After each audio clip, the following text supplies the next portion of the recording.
Hello friends, welcome back to my YouTube channel. ಎಲ್ರಿಗೂ ನಮಸ್ಕಾರ. Sagar F ಚಾನೆಲ್ಗೆ ಸ್ವಾಗತ. ಇವತ್ತಿನ ಒಂದು ವಿಡಿಯೋದಲ್ಲಿ ನಾನು ನಿಮಗೆ ಡಿಫ್ರೆಂಟ್ ಆಗಿ ಚಿಕನ್ ಸಾಂಬಾರನ್ನು ಯಾವ ರೀತಿ ಮಾಡೋದು ಅಂತ ಹೇಳ್ಕೊಡ್ತಾ ಇದ್ದೀನಿ. ತುಂಬಾ ಸಿಂಪಲ್ ಆಗಿ ಟೇಸ್ಟಿಯಾಗಿ ಮಾಡ್ಕೋಬಹುದು. ಬ್ಯಾಚುಲರ್ಸ್ ಇದ್ರೆ ಈ ತರ ಈಸಿಯಾಗಿ ಒಂದ್ಸರಿ ಟ್ರೈ ಮಾಡ್ಬೋದು. ತುಂಬಾನೇ ಚೆನ್ನಾಗಿರುತ್ತೆ. ಬನ್ನಿ, ನಾನು ಚಿಕನ್ ಸಾಂಬಾರ್ ಮಾಡೋದಕ್ಕೆ ಇಲ್ಲಿ 2 kg ಆಗೋಷ್ಟು ಚಿಕನ್ ಅನ್ನ ತೊಳೆದು 2 ಸಾರಿ ಇಟ್ಕೊಂಡಿದ್ದೀನಿ.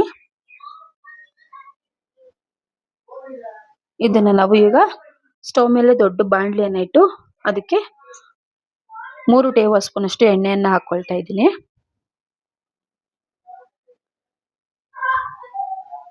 ಎಣ್ಣೆ ಕಾದ ನಂತರ ನಾವು ಅದಕ್ಕೆ ಸಣ್ಣಗೆ ಹೆಚ್ಚಿಟ್ಕೊಂಡಂತಹ 2 ಈರುಳ್ಳಿಯನ್ನ ಕಟ್ ಮಾಡಿ ಇಟ್ಕೊಂಡಿದ್ದೀನಿ. ಅದನ್ನ ಹಾಕೊಳ್ತಾ ಇದ್ದೀನಿ. ಇದನ್ನ ಚೆನ್ನಾಗಿ ನಾವು ಫ್ರೈ ಮಾಡ್ಕೋಬೇಕಾಗುತ್ತೆ. ಈರುಳ್ಳಿ ನಾವು ಎಷ್ಟು ಚೆನ್ನಾಗಿ ಕಂದು ಬಣ್ಣ ಬರೋವರೆಗೂ ಫ್ರೈ ಮಾಡ್ಕೊಂಡ್ರೆ ಅಷ್ಟು ಚೆನ್ನಾಗಿ ಸಾಂಬಾರು ಇರುತ್ತೆ. ಈರುಳ್ಳಿ ಚೆನ್ನಾಗಿ ಫ್ರೈ ಆಗಬೇಕು.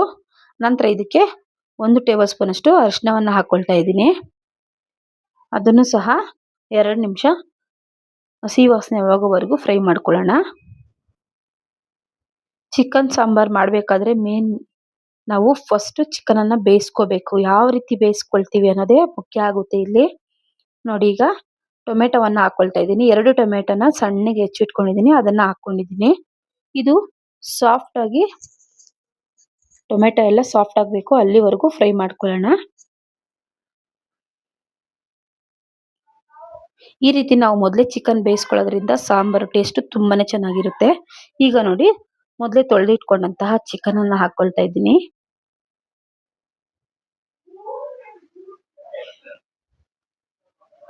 ನೀವು ಚಿಕನ್ ಅನ್ನ ಮಾಡೋ ಹೋಗಿದ್ರೆ 2 ಸಾರಿ ವಾಶ್ ಮಾಡ್ಕೋಬೇಕಾಗುತ್ತೆ. ಸ್ಮೆಲ್ ಇರುತ್ತಲ್ಲ, ಸ್ವಲ್ಪ ಅರಿಶಿನ ಹಾಕೊಂಡು 2 ಸಾರಿ ನೀಟಾಗಿ ವಾಶ್ ಮಾಡ್ಕೊಳ್ಳಿ. ಈಗ ನೋಡಿ, ಇದನ್ನ ನಾವು ಚೆನ್ನಾಗಿ ಮಿಕ್ಸ್ ಮಾಡ್ಕೊಳ್ಳೋಣ. ಎಣ್ಣೆಯಲ್ಲಿ ಇದು ಚೆನ್ನಾಗಿ ಫ್ರೈ ಆಗಬೇಕು. ಚಿಕನ್ನು ಒಂದು 5 ನಿಮಿಷ ಹೀಗೆ ನಾವು ಫ್ರೈ ಮಾಡ್ಕೋಬೇಕಾಗುತ್ತೆ.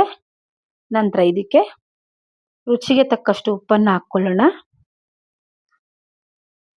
ಈ ತರ ನಾವು ಅರಿಶಿನ ಮತ್ತೆ ಉಪ್ಪು ಹಾಕಿ ಬೇಯಿಸ್ಕೊಳ್ಳೋದ್ರಿಂದ ಚಿಕನ್ನು ಚೆನ್ನಾಗಿ ಉಪ್ಪು ಎಲ್ಲ ಹೀರ್ಕೊಳ್ಳುತ್ತೆ, ಚೆನ್ನಾಗಿ ಹಿಡ್ದಿರುತ್ತೆ. ಅದಕ್ಕೋಸ್ಕರ ಯಾವತ್ತೇ ಆಗಲಿ ನಾವು ಚಿಕನ್ ಮಾಡಬೇಕಾದ್ರೆ ಈ ರೀತಿ ಫಸ್ಟ್ ಪ್ರೊಸೆಸ್ ಈ ರೀತಿ ಮಾಡ್ಕೋಬೇಕು. ಈಗ ನೋಡಿ, ನಾವು ಇದಕ್ಕೆ ಒಂದು ಅರ್ಧ ಚೊಂಬಷ್ಟು ನೀರನ್ನ ಹಾಕೊಳ್ಳೋಣ. ಯಾಕಂದ್ರೆ ಚಿಕನ್ ಬೇಯಬೇಕಲ್ವಾ, ಅದಕ್ಕೋಸ್ಕರ. ನೀರು ಹಾಕಿದ ನಂತರ ನಾವು ಒಂದ್ಸಾರಿ ನೀಟಾಗಿ ಮಿಕ್ಸ್ ಮಾಡ್ಕೊಳ್ಳೋಣ ಎಲ್ಲ ಚಿಕನ್ ಎಲ್ಲ.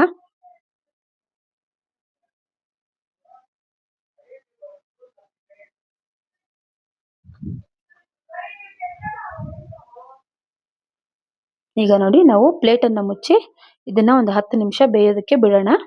ಅಷ್ಟರಲ್ಲಿ ನಾವು ಮಸಾಲೆನ ರುಬ್ಕೊಳ್ಳೋಣ. ಬನ್ನಿ, ನಾನಿಲ್ಲಿ ಮಸಾಲೆ ರುಬ್ಕೊಳ್ಳೋದಕ್ಕೆ 2 ಈರುಳ್ಳಿನ ಕಟ್ ಮಾಡಿ ಇಟ್ಕೊಂಡಿದ್ದೀನಿ.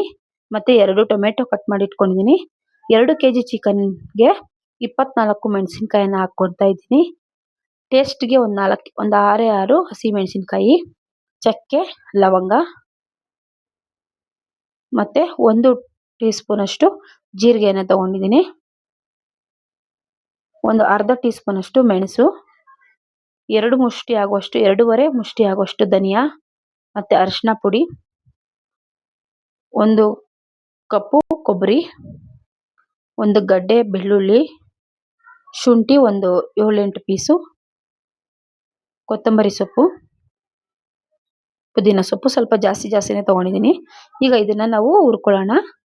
ಸ್ಟವ್ ಮೇಲೆ ನಾನು ಒಂದು ದೊಡ್ಡ ಬಾಣಲಿ ಇಟ್ಟು ಅದಕ್ಕೆ ಎಣ್ಣೆಯನ್ನು ಹಾಕೊಳ್ತಾ ಇದ್ದೀನಿ. ಒಂದು 4 ಸ್ಪೂನ್ ಅಷ್ಟು.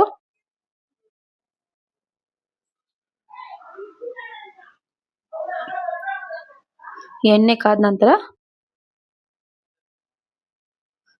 ಈರುಳ್ಳಿಯನ್ನು ಹಾಕೊಳ್ತಾ ಇದ್ದೀನಿ. ಇದನ್ನ ಚೆನ್ನಾಗಿ ನಾವು ಫ್ರೈ ಮಾಡ್ಕೋಬೇಕು. ಈರುಳ್ಳಿ ಕಂದು ಬಣ್ಣ ಬರೋವರೆಗೂ ನಾವು ಫ್ರೈ ಮಾಡ್ಕೋಬೇಕಾಗುತ್ತೆ. ನೋಡಿ, ಇದ್ರ ಜೊತೆಗೆ ನಾನು ಮೆಣಸಿನ್ಕಾಯಿನ ಹಾಕೊಳ್ತಾ ಇದ್ದೀನಿ.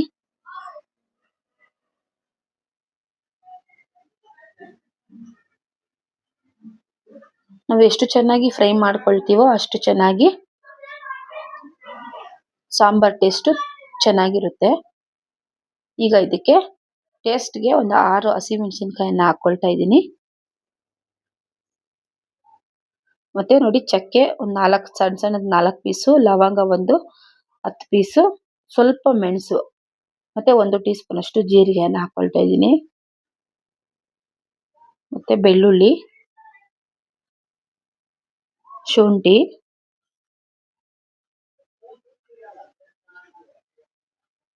ಧನಿಯಾವನ್ನು ಹಾಕೊಳ್ತಾ ಇದ್ದೀನಿ. ಧನಿಯಾ ಹಾಕೋದ್ರಿಂದ ಟೇಸ್ಟ್ ತುಂಬಾನೇ ಚೆನ್ನಾಗಿರುತ್ತೆ. ಮತ್ತೆ ಟೊಮೆಟೊವನ್ನು ಹಾಕೊಳ್ತಾ ಇದ್ದೀನಿ.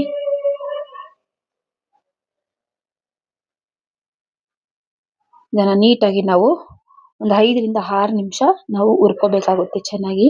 ಎಷ್ಟು ಚೆನ್ನಾಗಿ ಈ ಮಸಾಲೆನ ಹುರ್ಕೊಳ್ತೀವೋ ಅಷ್ಟೇ ಚೆನ್ನಾಗಿ ಟೇಸ್ಟ್ ತುಂಬಾನೇ ಸೂಪರ್ ಆಗಿರುತ್ತೆ.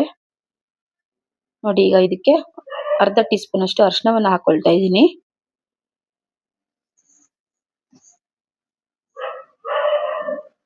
ಮತ್ತೆ ಒಂದು ಸ್ವಲ್ಪ ಕೊತ್ತಂಬರಿ ಸೊಪ್ಪು ಮತ್ತೆ ಪುದೀನ. ಇದನ್ನ ನೋಡಿ ಫ್ರೈ ಮಾಡ್ಕೊಳ್ಳೋಣ. ಈಗ ಈ ಟೊಮೆಟೊ, ಪುದೀನ, ಕೊತ್ತಂಬರಿ ಸೊಪ್ಪು ಎಲ್ಲ ಸಾಫ್ಟ್ ಆಗಬೇಕು, ಅಲ್ಲಿವರೆಗೂ ನಾವು ಚೆನ್ನಾಗಿ ಫ್ರೈ ಮಾಡ್ಕೋಬೇಕು.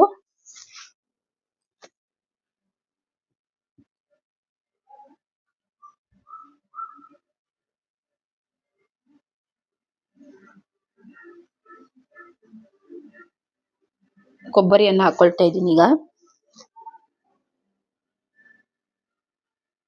ಕೊಬ್ಬರಿ ಹಾಕಿದ ನಂತರ ಒಂದು 2 ನಿಮಿಷ ನಾವು ಫ್ರೈ ಮಾಡ್ಕೊಂಡ್ರೆ ಸಾಕು, ಜಾಸ್ತಿ ಹೊತ್ತೇನು ಬೇಡ.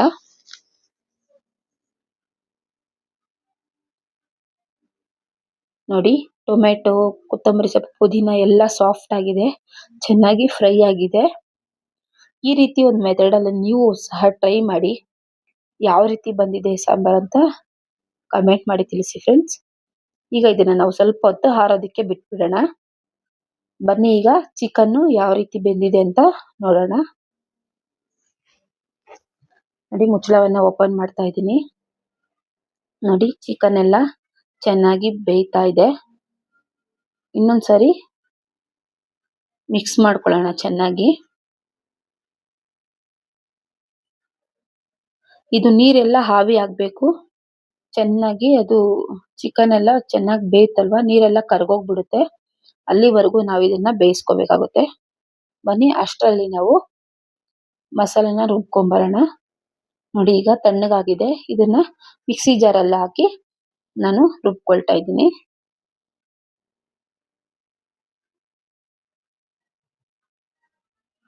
ನೋಡಿ ಮಸಾಲೆನ ನಾನು ಇಲ್ಲಿ 2 ಸಾರಿ ಹಾಕೊಂಡು ರುಬ್ಬಿ ಈ ತರ ನುಣ್ಣಗೆ ರುಬ್ಕೊಂಡಿದ್ದೀನಿ. ತೋರಿಸ್ತೀನಿ ಬನ್ನಿ ನಿಮ್ಗೆ. ನೋಡಿ ಈ ರೀತಿ ನುಣ್ಣಗೆ ರುಬ್ಬಿಟ್ಕೊಂಡಿದ್ದೀನಿ. ನೋಡಿ ಈಗ ಚಿಕನ್ ಓಪನ್ ಮಾಡ್ತಾ ಇದ್ದೀನಿ ತಟ್ಟೆಯನ್ನ. ನೋಡಿ ನೀರೆಲ್ಲ ಆವಿ ಆಗ್ಬಿಟ್ಟಿದೆ. ಚಿಕನ್ ಅಷ್ಟೇ ಸಾಫ್ಟ್ ಆಗಿ ಬೆಂದಿದೆ. ಈಗ ನಾವು ಇದಕ್ಕೆ ಒಂದ್ಸರಿ ಮಿಕ್ಸ್ ಮಾಡ್ಕೊಳ್ಳೋಣ ಚೆನ್ನಾಗಿ. ನೋಡಿ ನೀರೆಲ್ಲ ಕರಗೋಗ್ಬಿಟ್ಟಿದೆ. ಎಷ್ಟು ಸಖತ್ತಾಗಿದೆ ನೋಡಿ ಇಷ್ಟು ನೋಡೋದಕ್ಕೇನೆ. ಈಗ ಇದಕ್ಕೆ ನಾವು ರುಬ್ಬಿಕೊಂಡ ಮಸಾಲೆಯನ್ನ ಹಾಕೊಳ್ಳೋಣ.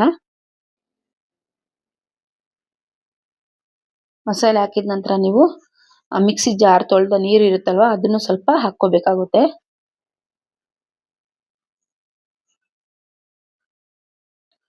ನೀವೇನಾದ್ರೂ ಇಷ್ಟೇ ಸಾಕು ನಾವು ಫ್ರೈ ತರ ಮಾಡ್ಕೊಳ್ತೀವಿ, ನಮ್ಗೆ ಜಾಸ್ತಿ ನೀರು ಹಾಕೋದೇನು ಬೇಡ ಅಂದ್ರೆ ನೀವೇನ್ ಮಾಡ್ಬೇಕು, ಇಷ್ಟೇನು ಸ್ವಲ್ಪ ಗಟ್ಟಿಯಾಗಿ ಮಾಡ್ಕೊಳ್ಳಿ. ಇಲ್ಲಾಂದ್ರೆ ನಮ್ಗೆ ಮುದ್ದೆಗೆ, ಅನ್ನಕ್ಕೆ ಎಲ್ಲ ಬೇಕು ಅಂದ್ರೆ ಇನ್ ಸ್ವಲ್ಪ ನೀರನ್ನ ಹಾಕೊಂಡ್ರೆ ತುಂಬಾ ಚೆನ್ನಾಗಿರುತ್ತೆ. ನೋಡಿ ನೀರು ಹಾಕಿದ ನಂತರ ನಾನು ಎಲ್ಲ ಮಿಕ್ಸ್ ಮಾಡ್ಕೊಳ್ತಾ ಇದ್ದೀನಿ. ಮಸಾಲೆ ಎಲ್ಲ ಚಿಕನ್ಗೆ ಚೆನ್ನಾಗಿ ಮಿಕ್ಸ್ ಆಗಬೇಕು ಆ ರೀತಿ.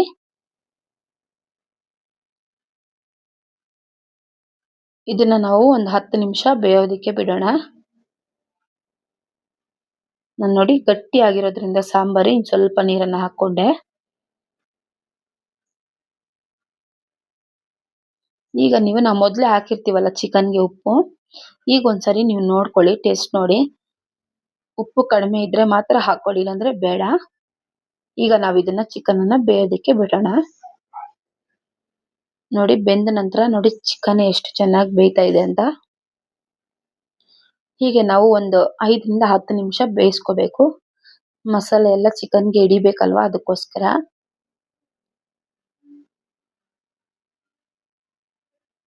ಆ ನೊರೆ ಎಲ್ಲ ಕಡಿಮೆ ಆಗ್ಬೇಕು, ಅಲ್ಲಿವರೆಗೂ ನಾವು ಇದನ್ನ ಫ್ರೈ ಮಾಡ್ಕೋಬೇಕು, ಕುದಿಸ್ಬೇಕು ಸಾಂಬಾರು, ಆಗ್ಲೇ ಟೇಸ್ಟಿ ಆಗಿರೋದು.